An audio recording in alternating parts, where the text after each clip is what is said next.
મિર્ચી morning. બાબા રામદેવે 25 સવાલ પૂછ્યા છે ઇન્ડિયન મેડિકલ એસોસિએશનને. કેમ પૂછ્યા છે?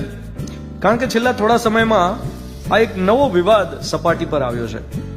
બાબાએ એલોપેથીને નીચી દેખાડતી ટિપ્પણી કરી હતી એક વાયરલ વિડીયોમાં. કોવિડની સારવારમાં વપરાતી એલોપેથિક મેડિસિન્સ એની ઉપર એમણે કોમેન્ટ કરી હતી. ડોક્ટર્સે આ વલણનો વિરોધ કર્યો.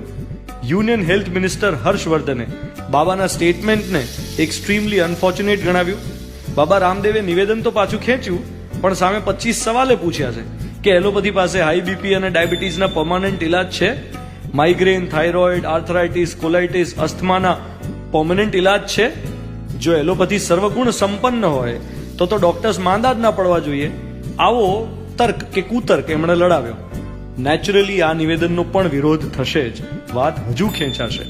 ડોક્ટર્સ જરૂર કહેશે કે કાલ ઉઠીને તમે કહેશો વાળ કાપનારના પોતાના વાળ કેમ વધે છે, જૂતા બનાવનારના પોતાના જૂતા કેમ ઘસાય છે, ડોક્ટર્સ કેમ માદા પડે છે, આ તો કઈ સવાલ છે? ડોક્ટર્સે આટલી સેવા કરી છે એની વાત કરો ને. હવે મારે જે વાત કરવી છે એ હું કહું એ પહેલા સ્પષ્ટ કરી દઉં કે ના હું દૂધમાં છું ના દહીંમાં. મારા પગ બંને જગ્યાએ છે. મને જે પથી અનુકૂળ આવે હું કરું જ છું. હું જરૂર પડે ગળો સુદર્શન જેઠીમત પણ લઉં, જરૂર પડે હોમિયોપેથિક નક્સ વોમિકા કે આર્સેનિક આલ્બમ પણ લઉં, ને જરૂર પડે પેરાસિટામોલ કે એન્ટીબાયોટિક પણ લઉં. મને જે ચિકિત્સકમાં શ્રદ્ધા હોય, જે ડોક્ટર્સમાં ફેથ હોય એની પાસે હું જવાનો છું. મને ફાવતી પથી એટલે ઉપયોગિતા આધારિત સગવડિયા પથી. હું મારી સગવડ જોઉં. મારા ઘરમાં કોઈનો જીવ બચાવવાનો હોય તો આ બધા વિખવાદ કે ચર્ચાઓ નથી કામમાં આવવાની. એ વખતે સમય સૂચકતા અને વિવેક બુદ્ધિ કામમાં આવશે. દેશમાં સૌથી મોટી તકલીફ અત્યારે આ છે, કોઈ વચલો માર્ગ જોતું જ નથી. બધાને એમ છે કે દુનિયા બ્લેક એન્ડ વ્હાઇટમાં જ હોવી જોઈએ.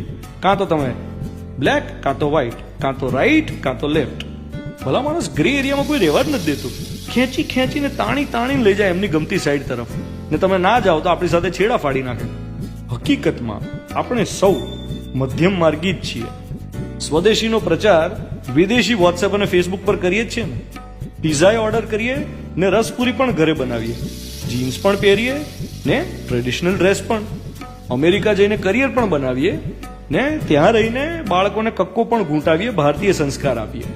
પ્રજા તો ગ્રેમાં જ રહેવાની, એને બ્લેક કે વ્હાઇટ તરફ લઈ જવાની, ખેંચ તાણ, રસ્સી ખેંચ ચાલ્યા જ કરવાની. જે ગમે એને સ્વીકારવું, ન ગમે એને નકારવું નહીં, ધૂતકારવું નહીં. આ મોર્નિંગ મંત્ર સાથે દિવસની શરૂઆત કરી રહ્યો છું. હું છું ધ્વનિત તમારી સાથે. Good morning my dear.